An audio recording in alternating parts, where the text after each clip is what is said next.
아멘. 우리 하나님 앞에 영광에 박수하겠습니다. 중앙찬양대의 귀한 찬양에 감사합니다.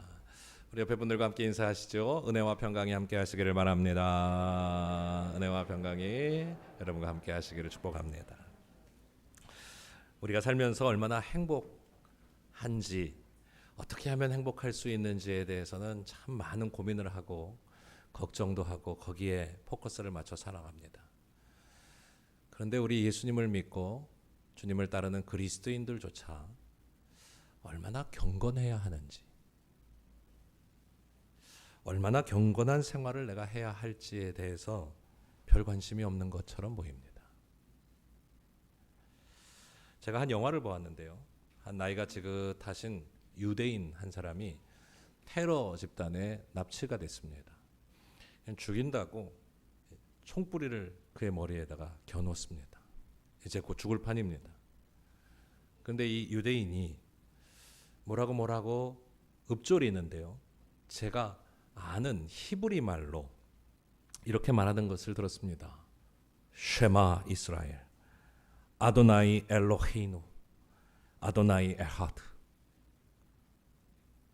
이게 무슨 말이냐 하면 신명기 6장 4절의 말씀입니다.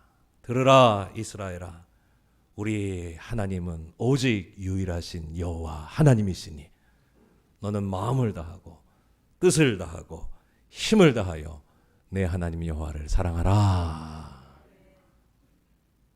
유대인들은 아침 저녁 최소한 2번씩 이 말씀을 외웁니다. 제가 그 장면을 보면서 죽음을 맞던 그 순간에도 나는 과연 주님의 말씀을 붙들고 있을 수 있겠는가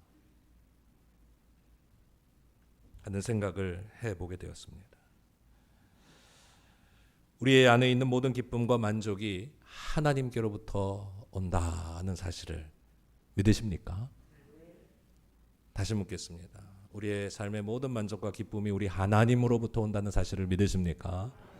그것을 믿는 성도라면 내 자신의 행복, 만족에 주목하기보다는 우리 하나님을 경외하고 사랑하고 그러므로 말미암아 경건한 신앙의 삶을 살기 위해 더 많은 힘을 쏟아야 하지 않겠습니까?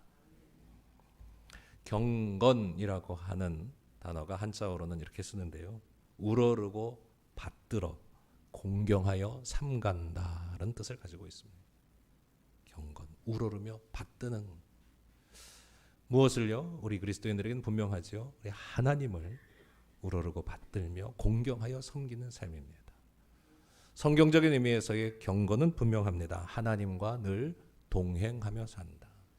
하나님의 동행하며 산다는 것은 하나님을 늘 인정하며 인식하며 살아간다. 하나님이 우리와 함께 하신다 하는 것을, 그것이 경외하는 삶이라 그랬어요. 경외하는 삶을 제가 이렇게 강조해서 여러 차례 말씀을 드렸습니다. 하나님을 경외하는 삶이란 하나님이 나의 창조주가 되어주신다. 나를 지으신 분이 하나님이시다. 하나님은 나의 구원자가 되어주신다. 지금도 나를 붙들어 주시고 구원해 주시고 도와주시는 분이 하나님이시다 하는 것을 인정하며 사는 것이며, 뿐만 아니라 우리 하나님은 나의 심판자가 되어주신다.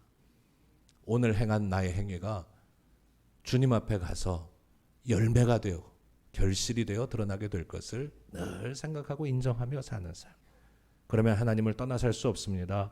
하나님을 외면하며 살아갈 수 없게 됩니다. 경건한 삶을 살아가고 있는가 자기 스스로 판단해 보아야 할 기준이 있는데요, 그것은 다름 아닌 혼자 있을 때 과연 나는 거룩한 삶, 경건한 삶을 살고 있는가 스스로 자문해 보는 것으로 우리 스스로를 기준 삼을 수도 있을 것입니다. 경건한 삶은 다름 아니라 하나님을 의식하고 그 말씀에 주목하고 그 말씀에 집중하고 그 말씀에 순종하는 삶이 될 것입니다. 제가 양떼를 생각해 봤어요. 내가 양이라면 앞에 있는 풀, 좋은 풀이 있어서 풀을 뜯는 데만 내가 막 욕심껏 배부를 거에만 내가 생각하고 살 것이냐, 우리의 선한 목자 대신 주님의 음성에 귀 기울이며 살 것이냐. 내 생각에는 여기가 좋은 풀인데 주님이 가라 하시면 황무지와 같은 곳으로도 나아갈 수 있어야 할 것이고, 내가 보기에는 이게 황무지 같고 벼랑 끝 같은데 주님이 가라 하시면 그 가는 그 길 안에 푸른 초장을 허락하시고 쉴만 물가를 인도해 주시는 선한 하나님의 은혜에 응답하며 살아가고 있는 것이냐 하는 것으로 우리가 경건한 믿음의 삶, 하나님을 의식하는 말씀 중심의 삶을 살아가고 있는지 여겨볼 수 있을 줄로 압니다. 과연 나는 내 앞에 있는 이득에만, 내가 취할 앞으로의 계획에만 집중하고 있는지, 우리의 선한 목자 되신 주님의 음성에 귀 기울이며 그분이 우리의 주인 되어 주심을 인정하며 살아가고 있는지 항상 새겨보아야 할 것입니다. 우리가 경건 생활을 할 때 엄숙한 예배를 드려야 하고 또 철저한 기도 생활을 해야 하고 하나님 말씀을 받들고 묵상해야 하고 또 오늘 본문에 등장하듯 금식에 관해서 말씀하시니까 금식하면서 이런 모습들이 겉모습으로 드러나는 종교적인 행위가 되어서 경건을 가장하게 될 때가 간혹 있습니다. 경건한 척 하게 되는 것이죠. 그래서 가식이나 위선이나 외식하는 것으로 우리의 신앙의 행위가 변질되어져 가는 것을 우리 예수님도 굉장히 경계하셔서 외식하는 자들을 지적하셨고 그들의 모습을 회칠한 무덤, 겉은 멀쩡하게 깨끗해 보이는데 그 속이 그렇지 않다 하는 것을 지적하셨던 주님의 음성도 우리는 기억합니다. 그래서 사도 바울은 디모데전서 3장 5절에 그런 사람들을 갖춰서 경건의 모양은 있으되 경건의 능력이 없는 자들이니 그런 자들에게서 돌아서라, 떠나가라 라고 우리에게 분명하게 권면하고 계십니다. 오늘 본문을 자세히 들여다보십시오. 이렇게 시작합니다. 이사야 58장 6절에는 내가 기뻐하는 금식은 이라고 시작합니다. 하나님이 기뻐하시는 금식이 뭐냐 설명하고 있는데요. 근데 그것이 일반적이지 않습니다. 6절 이하에 말씀합니다. 흉악의 결박을 풀어주고 멍에의 줄을 끌어주며 압제당하는 자를 자유하게 하며 모든 멍에를 끊는 것이 하나님이 기뻐하시는 금식이라. 이어서 7절에는 우리에게 말씀합니다. 또 줄인 자에게 내 양식을 나누어 주며 유리하는 빈민을 지배드리며 헐벗은 자를 보면 입히며 내 고륙을 피하여 스스로 숨지 아니하는 것이다 라고 규정하고 계십니다. 오늘 이것이 금식하고 무슨 상관이지? 일반적이지 않네 라고 하는 궁금증이 저에게 먼저 들었습니다. 그래서 이 말씀을 붙들고선 기도를 하고 이 말씀을 붙들고 연구를 하고 주석을 보는데 어떤 주석에서 제가 이런 문구를 보았습니다. 여기서 금식을 경건으로 바꾸면 그 의미가 분명해진다. 즉 오늘 우리에게 하시는 이 말씀들은 내가 기뻐하는 금식은, 내가 기뻐하는 경건의 신앙의 생활은, 내가 기뻐하는 성도의 경건 생활은 무엇이냐는 것을 우리에게 가르쳐 주고 있다는 것입니다. 무슨 연유인지는 몰라도 어떤 사람이 흉악의 결박에 매여 있는 것을 보면 좀 풀어주고, 그들이 올가맨 멍에의 줄이 있으면 끌어주고, 줄인 자가 있으면 먹여주고, 난민을 보게 되면 집안에 들여도 주고, 헐벗은 자를 보면 입혀도 줄 줄 알고, 어려움 당하는 사람이 있거든 피하지 말고 앞장서서 도와주는 것, 그것이 성도의 경건 생활이고 하나님이 기뻐하시는 경건 금식이라는 것입니다. 그야말로 적극적인 선행, 적극적인 구제를 통해서 하나님 기뻐하시는 믿음의 삶을 다가갈 수 있음을 말씀하고 계십니다. 여러분 잘 알다시피 우리 기독교는 말씀의 종교입니다. 하나님의 말씀은 우리에겐 가르침입니다. 이 가르침의 절정, 그 중에 최고는 우리 예수님도 지적하셨지만 하나님을 내 몸 사랑하고 이웃을 내 몸과 같이 사랑하라 라고 하는, 하나님을 사랑하는 하나님을 향한 마음의 중심의 경건이라면 그것은 반드시 이웃을 사랑하는 것으로 표출되고 드러나야 한다는 것을 말씀하고 있는 것입니다. 유다 공동체의 가장 큰 영적인 문제는 신앙과 삶이 분리일치했다는 데 있습니다. 그들에게 경건의 모양이 있었지만 하나님의 언약의 말씀과 그 가치를 실천하고 실행에 옮길 만한 참된 경건의 능력이 없었습니다. 그래서 오늘 본문의 말씀을 거슬러 올라가 보면 읽진 않았습니다만 3절 말씀에 저 유대인들이 금식하면서 이렇게 불평합니다. 우리가 금식하는데 왜 주께서 돌아보시지 않습니까? 우리가 이렇게까지 하는데 왜 주님 알아주시질 않습니까? 라고 원망하고 불평합니다.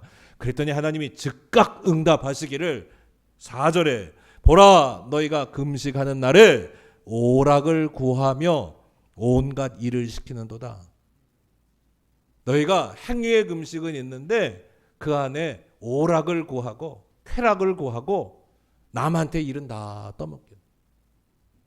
보라 너희가 금식하면서 논쟁하며 다투며 악한 주먹으로 치는도다. 금식은 했지만 그 안에 담겨야 할 참된 경건의 가치와 그 정신은 쏙 빠져 있다는 것을 지적하고 있는 것이죠. 하나님이 기뻐하시는 금식은 밥을 굶는 것이 아니라 자신의 탐욕을 금하고 억제하는 일이 되어야 하는 것입니다. 금식이란 곡기를 끊으면서 즉 내 안의 즐거움을 쾌락을 끊으면서 하나님 앞에 나아가는 행위를 말하죠. 그러므로 이 금식의 본질은 근본은 비움입니다. 회개입니다. 참회입니다. 자기를 부인하는 데 그 근본 정신이 있습니다. 그럼에도 불구하고 자기의 주장을 여전히 꺾지 않고 이웃과 다툼을 벌이고 약자를 힘으로 제압하는 등의 이런 태도는 금식의 본질, 우리의 경건한 신앙의 생활과는 전혀 거리가 먼 행위일 수밖에 없다는 것입니다. 이런 모순적인 금식, 모순적인 행동은 자신들의 목소리가 하나님 앞에 상달되기는커녕 오히려 그것을 막는 일밖에 되지 못한다는 것이 오늘 말씀의 교훈인 것입니다. 그러므로 하나님이 기뻐하시는 금식, 즉 말하자면 참된 경건을 통해 이웃을 사랑하고 돌보는 사람에겐 하나님께서 가장 빨리 응답하여 주실 것을 오늘 본문에 말씀하고 계시는데 바로 우리 읽은 말씀 8절에 빛을 회복하게 될 것이다. 내 빛이 새벽같이 비칠 것을 약속해 주고 계십니다. 그들의 선행이 세상을 비추는 빛이 되어 새벽을 열게 하고 그들의 선행을 통해 이 시대에 어둠이 물러가고 새로운 시대를 열게 되는 하나님의 은혜를 덧입게 될 것을 말씀하고 있습니다. 그 안에 만성적인 질환이 있으면 그렇습니다. 오늘 우리의 사회에 우리의 주변에 치유되지 않는 만성적인 질병을 안고 있거든 하나님 기뻐하시는 신앙의 생활을 하는 사람들에게는 하나님께서 그들을 치유하여 주셔서 내 치료가 급속할 것이며 여호와의 영광이 내 뒤에 호위하는 은혜와 호사를 누리게 될 것을 약속하고 계십니다. 하나님이 기뻐하시는 신앙의 생활하는 사람들에게는 하나님께서 영적인 소통의 길을 활짝 열어주심으로 9절에 말합니다. 내가 부를 때에 나 여호와가 응답하겠고 내가 부르짖을 때에 내가 여기 있다라고 말씀할 것을 우리에게 약속해 주고 계십니다. 행여나 우리가 이렇게 다 퍼주고 나면 우리는 뭘 가지고 삽니까? 결핍과 궁핍을 메마르지 않을까 걱정할 필요 없음을 11절에 말씀합니다. 여호와가 너를 항상 인도하여 메마른 곳에서도 내 영혼을 만족하게 하며 내 뼈를 견고하게 하리니 너는 물된 동산과 같고 물이 끊어지지 않은 샘 같을 것이라 라고요. 할렐루야. 이 하나님의 엄청난 축복이 오늘 이 안에 약속되어 있음을 분명히 보시기를 바랍니다. 저는 오늘 이 참된 금식 또 더 나아가 참된 경건에 대해서 말씀을 상고하면서 지난주가 웨슬리 회심 주간이었고요. 다음 주는 우리 평신도 주간으로 지나게 되는데 우리 감리교회 창시자인 존 웨슬리를 떠올리지 않을 수가 없었습니다.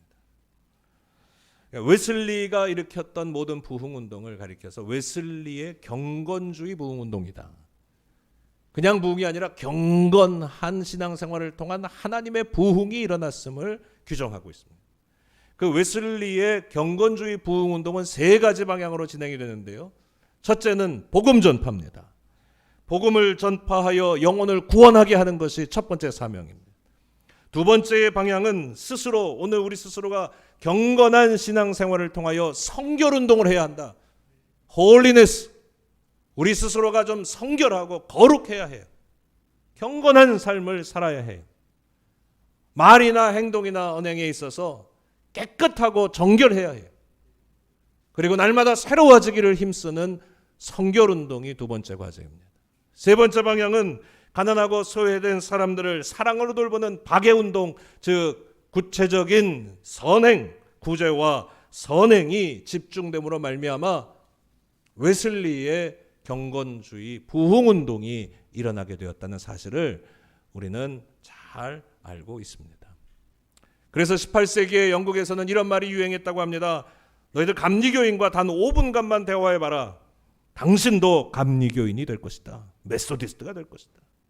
그들에게 매력적인 아주 끌림이 있는 그런 삶을, 경건한 믿음의 삶을 통해서 이루어갔다는 것을 증거하고 있습니다. 감리교인은 바르게 생각하고 올바르게 말하며 올바르게 행동합니다.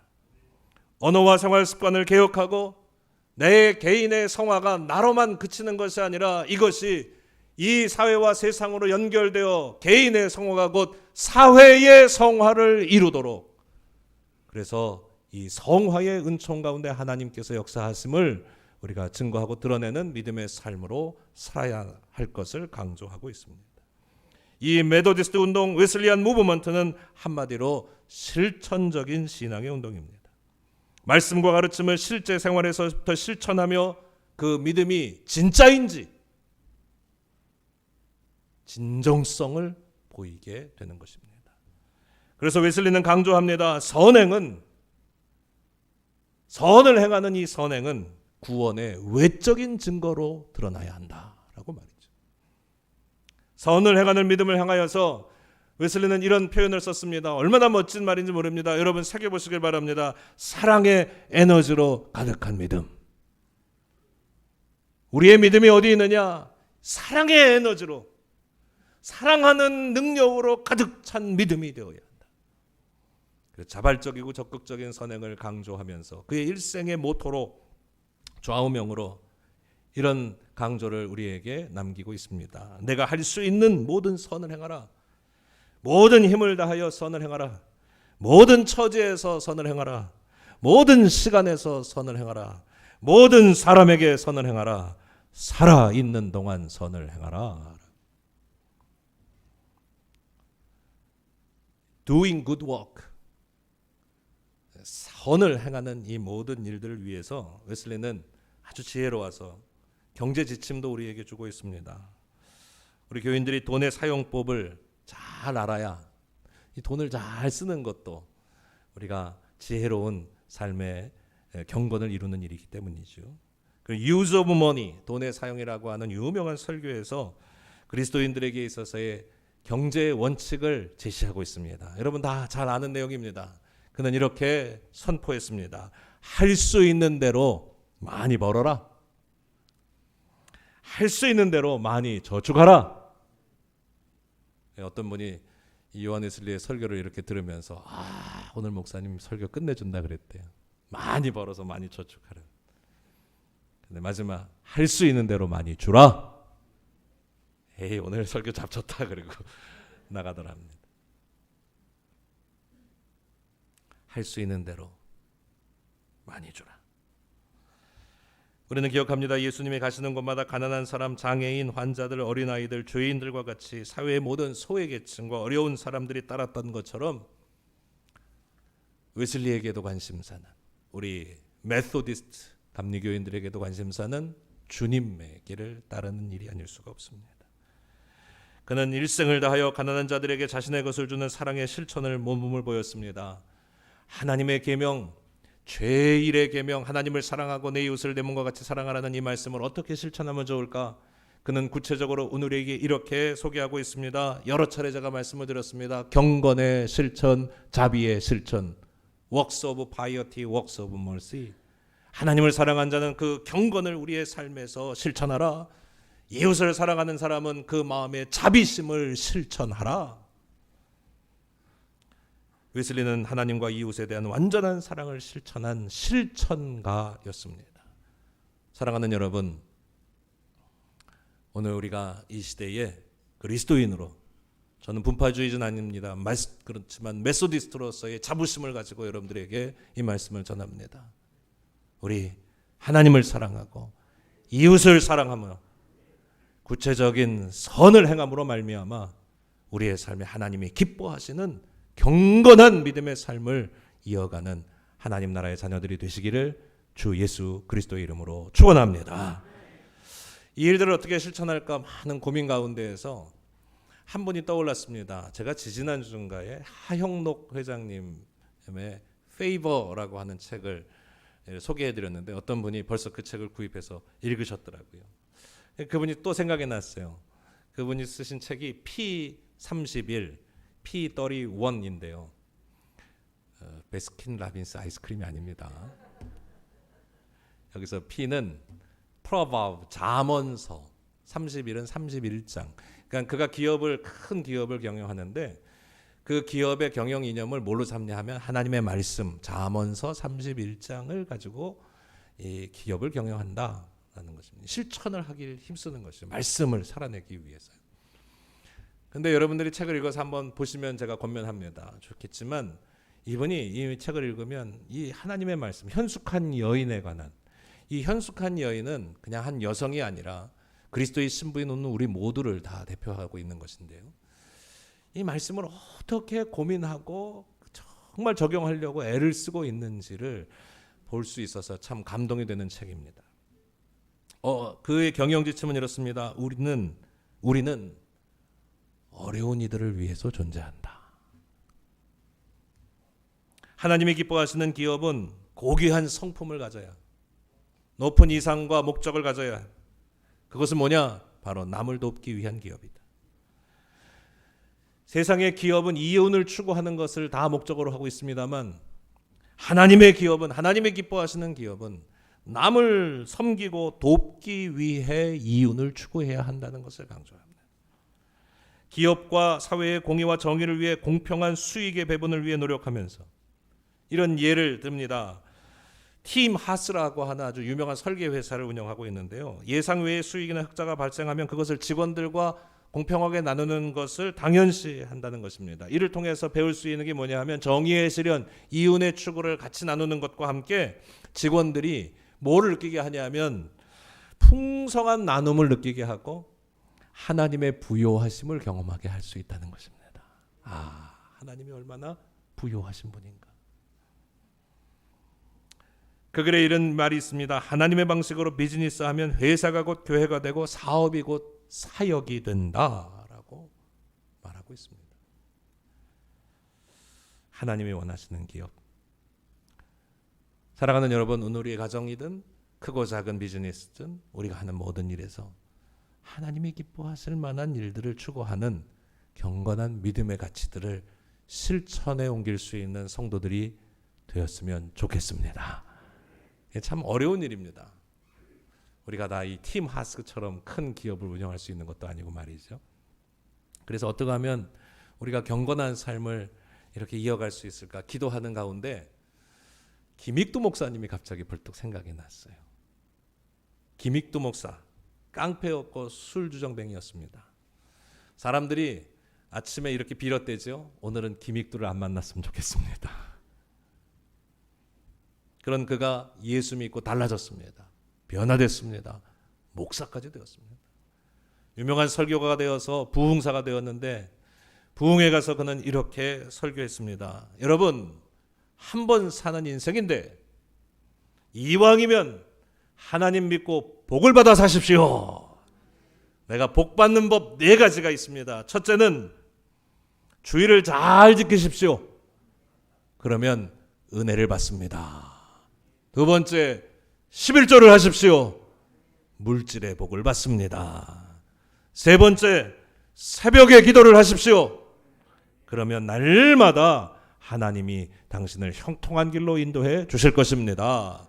네 번째, 주의 종의 가르침을 잘 듣고 생명을 바쳐 그 말씀을 지켜내십시오.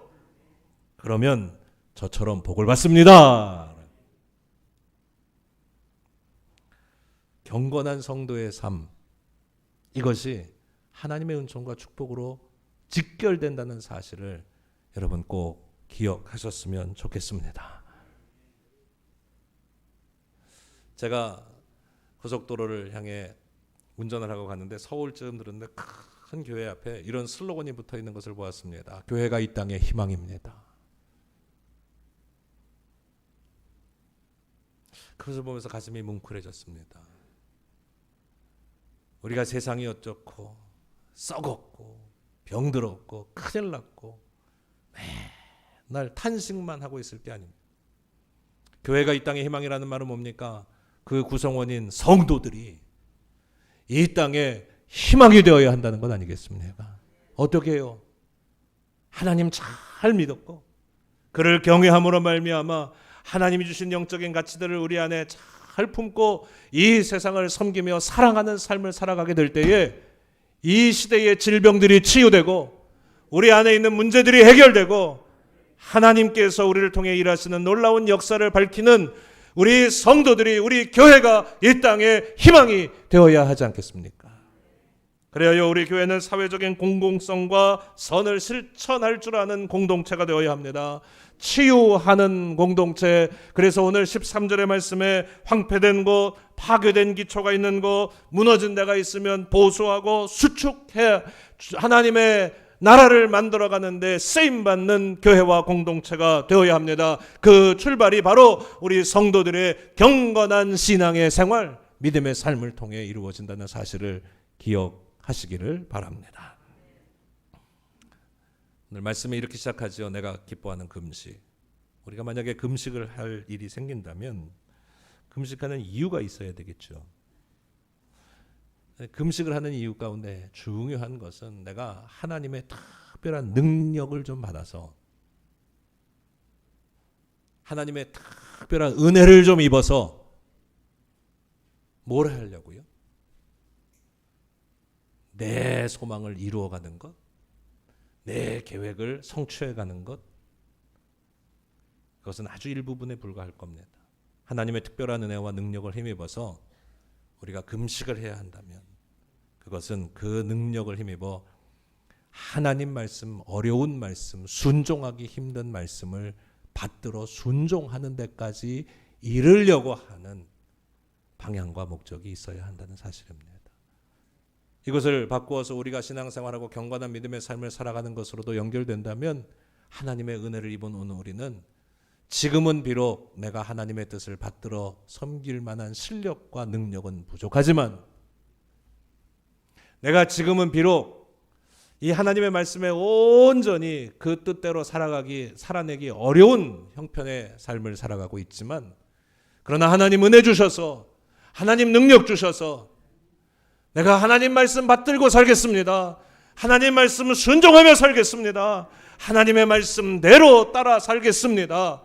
결단하는 오늘 우리의 모습이 되어야 할 것입니다. 그래서 우리 주님은 우리에게 말씀하시잖아요. 내 원수를 사랑하라. 우리 실력으로는 안 됩니다. 내 평생을 가서 노력을 해도 이게 안 될지도 모르겠어요. 그러나 하나님 은혜 주시고 능력 주셔서 이를 위하여 기도하며 하나님의 도우심을 구한다면 달라질 겁니다. 너희가 먹을 것을 주어라. 하나님 내 주머니 호중에 아무것도 없습니다. 내가 살아야 할 일들도 막막하고 갑갑하게 이를 데 없습니다. 그러나 하나님의 말씀에 오늘 우리가 순종하고 순복하며 주 뜻대로 살아가기를 힘쓰며 나아갈 때 하나님 그 일들을 이루실 줄로 믿습니다. 그 믿음의 삶으로 경건한 우리의 믿음의 가치들을 이어간다면 우리 하나님께서 반드시 우리의 삶에 은혜를 주시고 복을 주시고 그 일들을 이루도록 역사하여 주실 줄로 믿습니다. 이것이 오늘 우리가 금식하는 이유고 참된 경건으로 나아가야 할 중요한 방향인 줄로 압니다. 사랑하는 여러분, 우리가 더 높은 데 가치를 둡시다. 더 높은 데 우리의 이상을 둡시다. 그래야 하나님의 뜻을 이 땅에 구하며 실현하는 데 쓰임받는 경건한 믿음의 삶에 하나님의 은총과 축복이 반드시 함께하여 주실 줄로 믿습니다. 기도하겠습니다. 전능하신 아버지 하나님,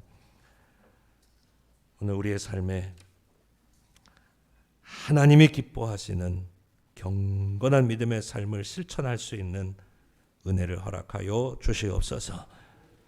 그리하여 힘을 다하여 뜻을 다하여 정성을 다하여 하나님을 사랑함으로 주님이 원하시는 그 일들을 이루어내는 하나님 나라의 의로운 자들, 믿음의 참된 경건한 성도들로 성장하게 하여 주시고 일어서게 하여 주시고 하나님의 은총과 축복을 누리게 하여 주옵소서.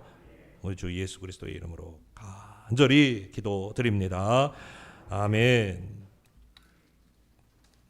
아멘.